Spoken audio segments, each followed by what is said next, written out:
Hello everyone, and welcome to episode 11. Well, I think it's time to do things we haven't done before. We will introduce a special type of production, where we try to create deuterium. It will be done through a bit of a luck-based system, where we feed a constant stream of hydrogen through a machine, and we have a 1% chance that we might end up with a unit of deuterium. I will try to explain it in more detail when we get to that point. We will also set up a very janky and frankly embarrassing factory for the gas giant harvesters.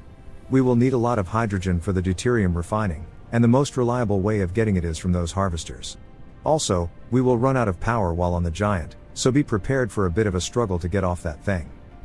Before we get started, I would love it if you subscribe to the channel, and clicking the like button will let me know that this video was worth making. If you want to help me make a living off this one day, please consider becoming a channel member, where you will get an early access to the videos as I make them, and for a one-time donation, you can find a link to my Ko-fi page in the description. But enough talking, let's get into it. In the last episode, I did make a mistake by routing the power through the farm turrets, which left them vulnerable to potential power outages that happen across the entire base. If we left them their own private network, these outages will no longer impact the turrets. We really need those guys to keep going 24/7. We will simply go around them with regular power poles, instead of the long-range ones. By the way, all these power issues are the main reason why we will deviate from expanding the ring of towers today. One of the best sources of power are deuteron fuel rods, and they need a bit of work to set up. They are still not the top of the chart when it comes to power generation, but we will need them in massive quantities later on, so we might as well take care of it now.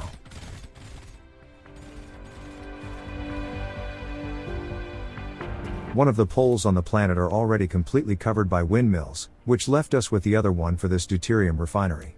This particular production project is best built in a long serial fashion, so one of the narrower grid belts will be perfect for it. And as we established, the grid gets narrower and narrower as we approach the poles. To compensate, the game creates fault lines in the grid, where it switches from one grid size to the next, so it can maintain some semblance of uniformity. As we get closer to the poles, these belts of grids get narrower and narrower, and one of them is pretty much perfect for what we need. Anyways, while I was talking, I managed to gather enough materials to make the buildings that will create the deuterium. The fractionators.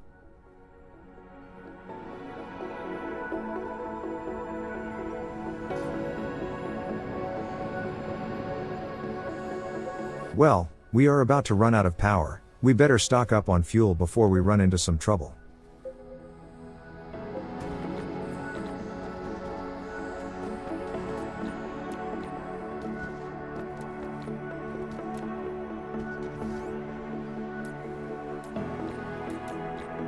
It also wouldn't hurt to pick up some foundations. We will need a nice long strip of land to build on, and we have too much water to have that occur naturally.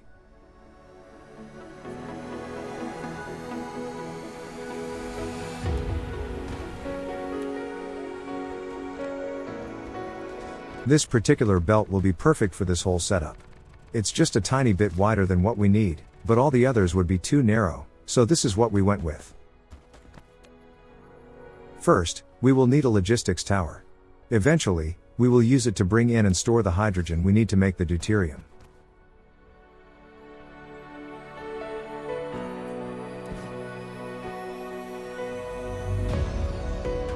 We will also need a lot of splitters. You'll see why in a bit.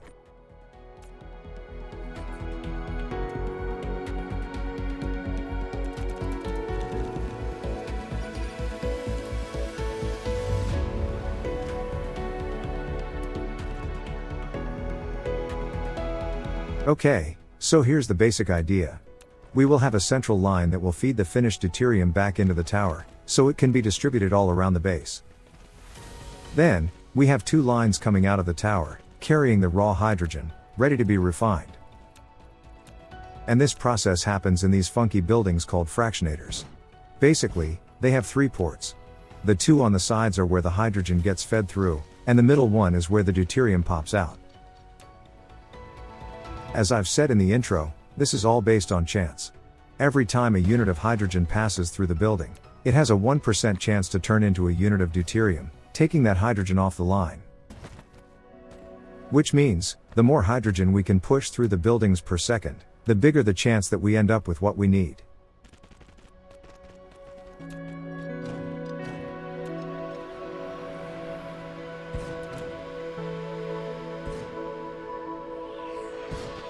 Now, here's the thing. As hydrogen turns into deuterium, the line of hydrogen will slowly start losing saturation. If left unaddressed, this will mean a lower efficiency on the other fractionators down the line. Ideally, we would like to keep that central line as full as possible, so we will sometimes leave a slightly bigger gap between the fractionators, so we can feed some of the hydrogen back into it as the line circles back. This time, I just happened to choose this gap to happen after every 3 fractionators.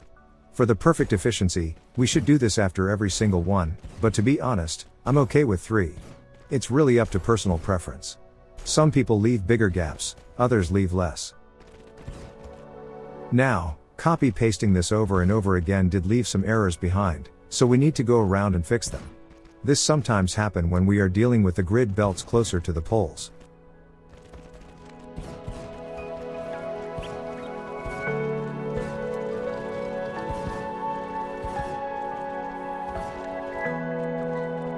This is the end of the line for the hydrogen.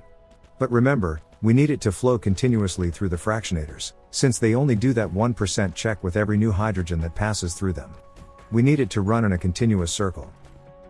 And this is where the belt splitters come in. We will run the return line behind the fractionators, and use them to feed back into the main line, so they can plug the gaps left behind the successful attempts at refining the deuterium.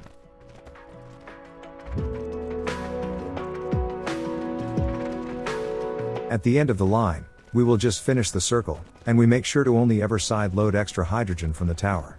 If we instead side loaded from the end of the circle, we would inevitably end up with a clogged up line. With this arrangement, the hydrogen will keep circulating continuously on the main ring, and the tower will only serve as a way to plug in any remaining gaps that appear at the end of the whole process. And now we just do the same thing on the other side, and we are done for now. Later on, we will be able to make this whole thing even more efficient, where we will use proliferators for more efficiency, and stackers, so we can cram even more hydrogen onto the lines, ensuring an even more dense line flowing through the fractionators.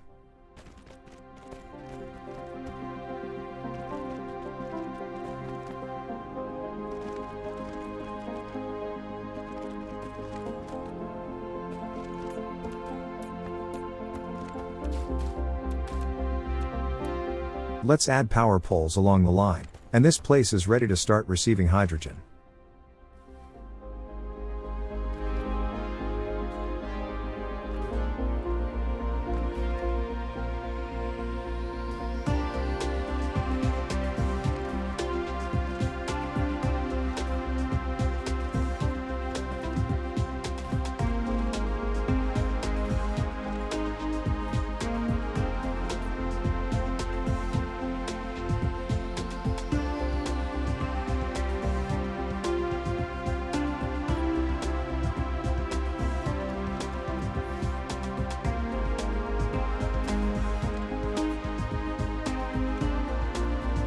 Well, here's the part that will be a bit of a hack job. To create a steady supply of hydrogen, we will need to harvest it from the nearby ice giant. And the only way to do that is by using harvesters, which are made from interplanetary logistics towers. They are basically the end results of that whole production chain. They will require blue magnets, the big engines used to make the vessels, and something completely new, charged battery cells. The biggest hurdle will be the batteries. We can only really charge them if we have a surplus of power, and if you paid attention lately, power is something that we really don't have in abundance.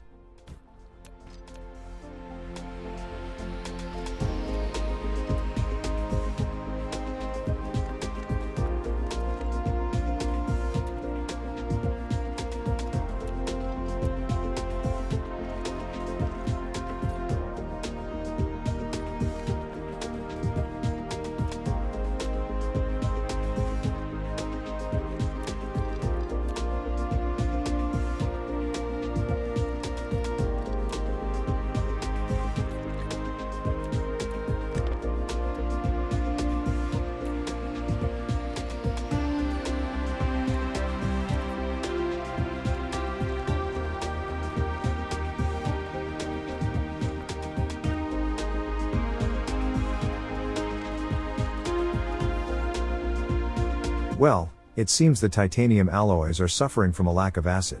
We will deal with that problem in a second, but first, let's build some engines for the harvesters.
Okay, once the alloys start flowing again, we should have the engine production ready to go. Next, the battery charger. This is where we will fill up the accumulators, and feed them into the harvester assembler.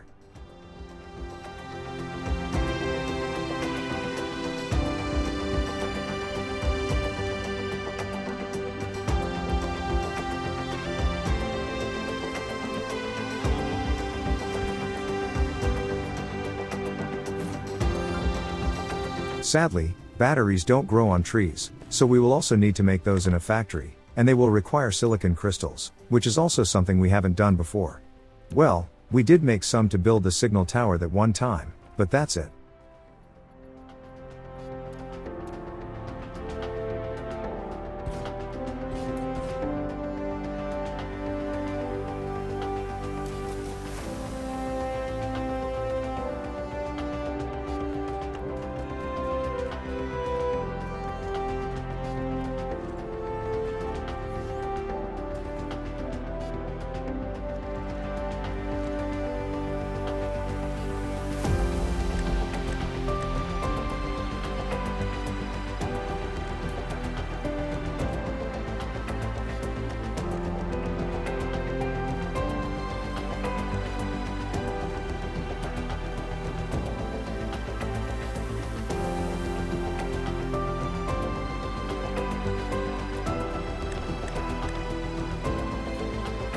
Now the silicon crystals.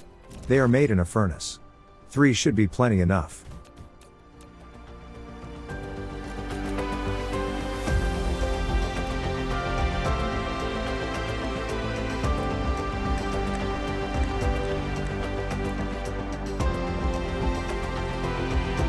We should feed these furnaces from a tower if possible, instead of hand feeding it the silicon it needs, so let's quickly handcraft a couple, and set it all up.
There. That should give us the empty batteries.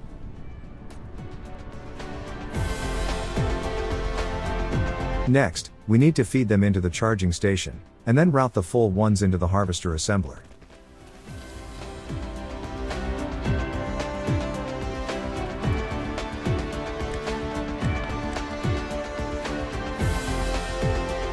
The problem is the overall base power supply. Batteries only get charged if we have a surplus. If we give it time, It will eventually settle down, but I couldn't wait that long.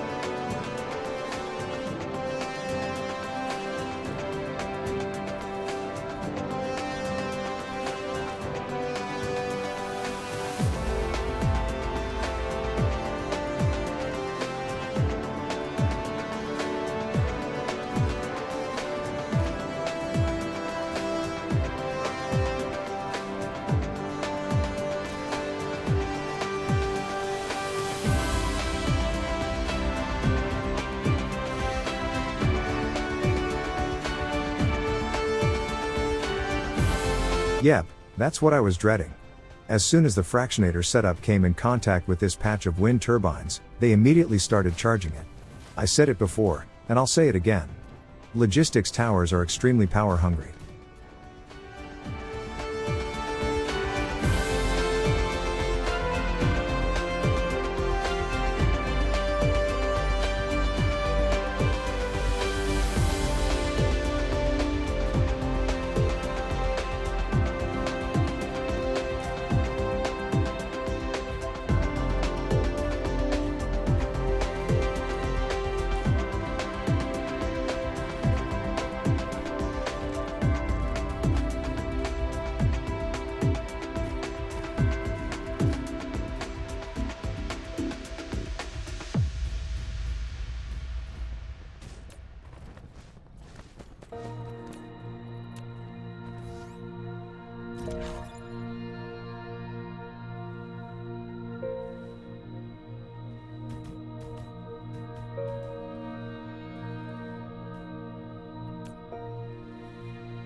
And all that work made zero difference. No surprises there, we also just added a whole new tower into the network, and those require some time to fully charge up. I suppose there is a workaround we can try. Just give the battery charger its own private power network. This area seems big enough to give it a try.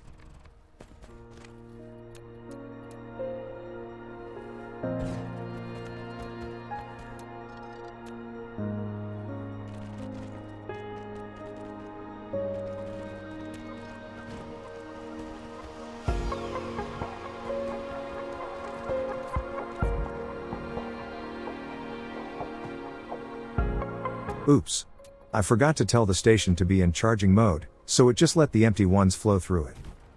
Anyways, just as I started setting up the isolated power network, the main base power settled down a little, and was now in the blue. To hell with it, let's just merge them, and stop worrying too much.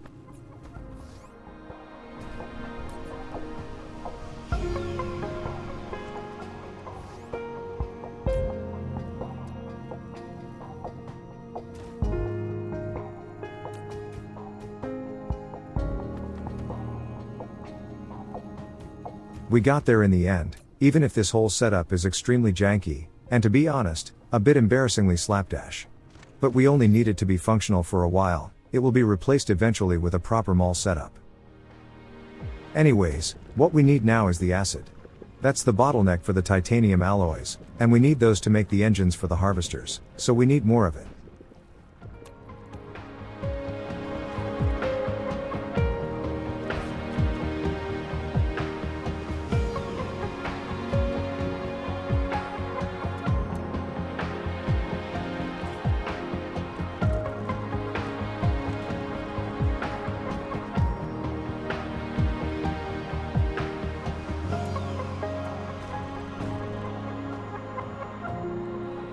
This whole area is starting to become a bit too cramped.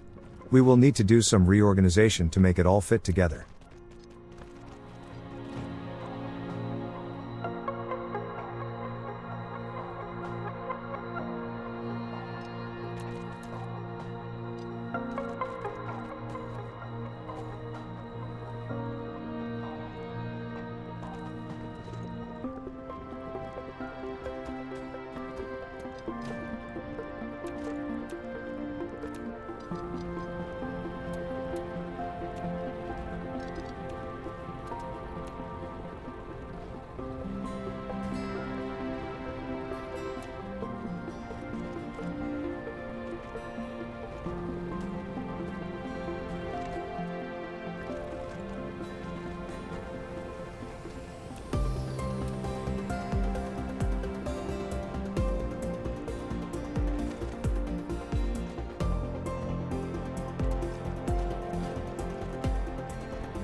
Oh boy, I can't wait to finally go interstellar, and start harvesting some of these resources from naturally occurring sources, instead of having to make them ourselves. Also, I was a bit fed up with constantly having to juggle the different types of belts in the old base, so I went wild with the upgrade tool.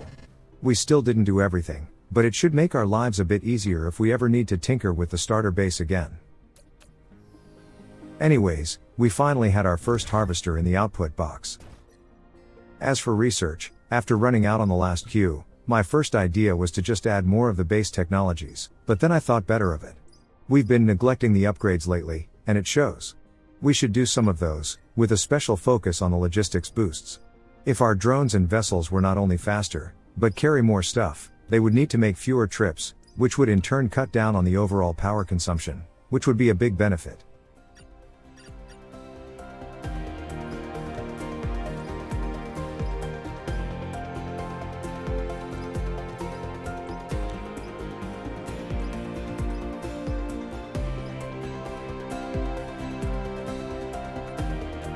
Well, we have 2 harvesters ready for deployment. Let's take care of it now, so they can start accumulating hydrogen as soon as possible. The thing is, they are quite slow at harvesting the ice giant's atmosphere, and if we only placed a couple, they would not have enough throughput to do anything substantial. That's why we need a lot of them. We can fit 40 of them on a single gas giant, and with those numbers, that would be enough to do tangible stuff. Also, there are some extra resources we can harvest from these planets. In the case of these blue ice giants, the bonus comes in the form of fire ice. That's a special resource that we can use to make graphene. Eventually, we will use that exclusively, since it's a much better and easier way of making that stuff. There are also Jupiter-like gas giants and other systems. Those will give us deuterium as the secondary output, but only in small quantities, so those will act more as a supplement to our fractionators. Anyways, I think we can also feed some extra hydrogen into the refinery from the oil overflow. We simply place the tower at the end of the line, so the research labs get first dibs, and we only ship out the excess.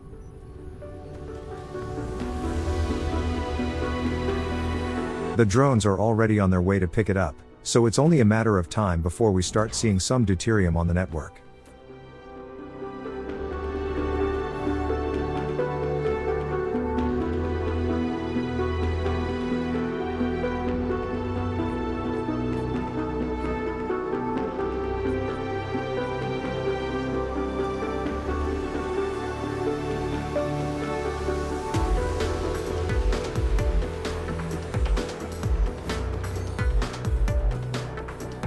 Since we have this silicon tower here, we might as well use it to feed the processor factories. There is no need to keep supplying that place by hand.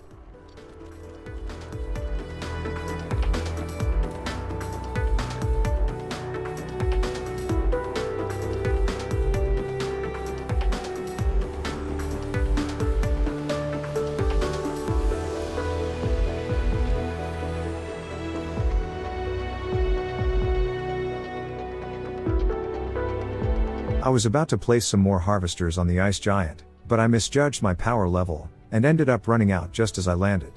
Rookie mistake. And worst of all, those fuel rods I was using to power the mecha were not strong enough to overcome the consumption required to keep us afloat on the giant. The only fuel we could rely on for this was actually the hydrogen, so we had to start mining it by hand.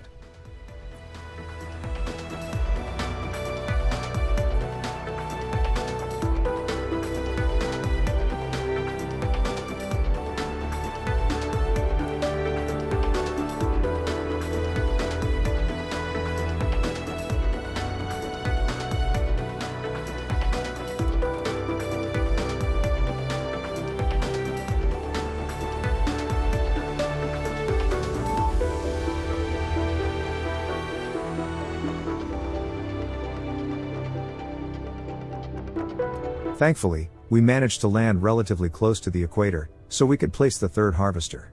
They can only be placed right onto the equator, so we needed to inch our way there to place it.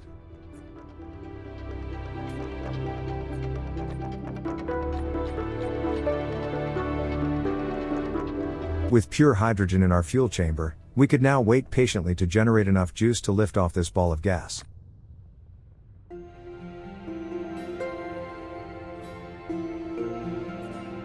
This also made me reconsider my research priorities. I thought it might not be a bad idea to squeeze the fuel efficiency upgrade into the queue somewhere.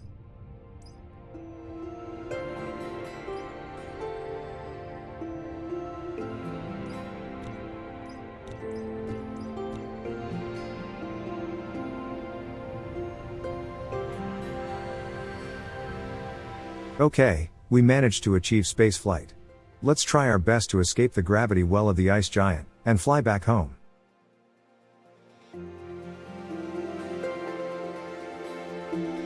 Well, let's try not to do that again. While we wait to recharge with the long-range power pole, we can also dump that extra hydrogen into the fractionator tower, which shows that we have a pretty sizable amount of deuterium ready to go already. As you can see, the hydrogen circles around on the outside, and the middle belt feeds the refined deuterium back into the tower. So far this setup is working as intended.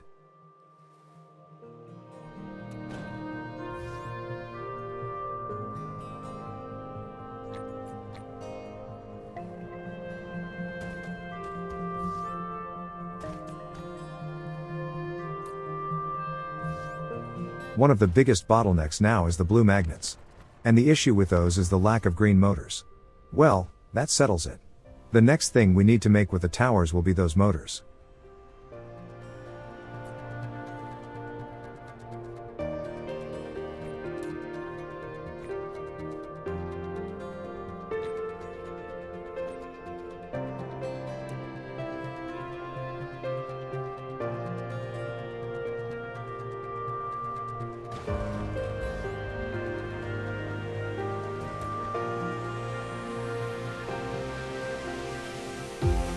Thankfully, it's an easy 2-component recipe, so we can recycle the assembler blueprint from one of the others that also have 2 ingredients.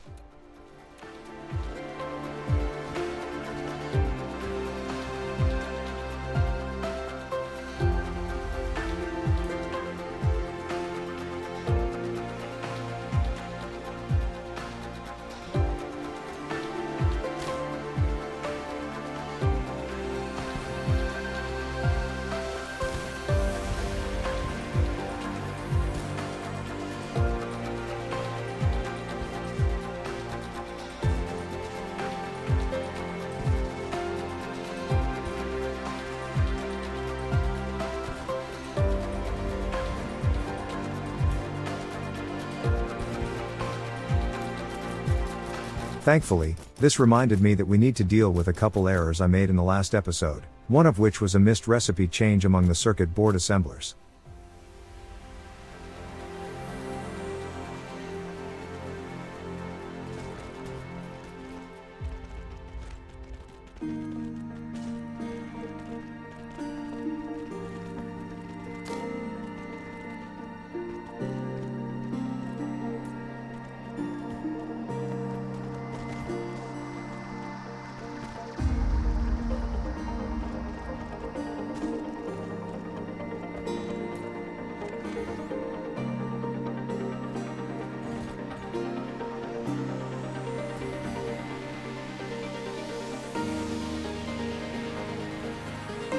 The other error I made was a belt among the miners. It seems it's not this patch, must be the other one. There. I misclicked, and the belt was placed next to the miner, instead of starting in it, but it is all fixed now.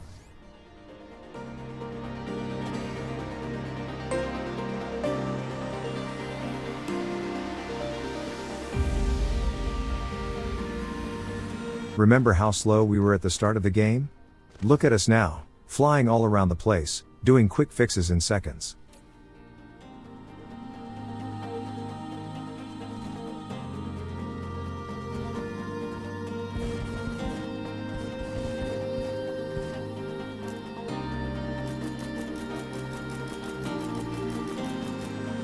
And that gives us the green motors we need. Now, we just need a way to feed it into the blue magnet assemblers, and for now, we will just do it with a planetary tower.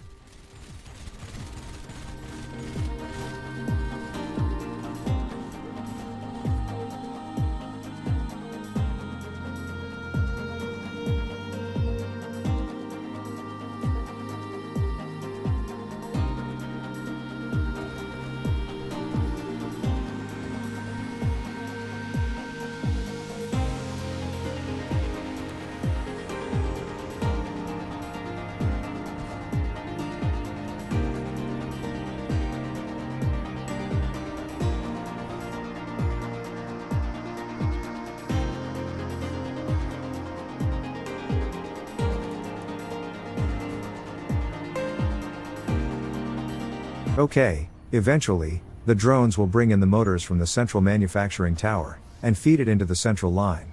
I decided to do it at the start, so everyone has equal access, without any favoritism.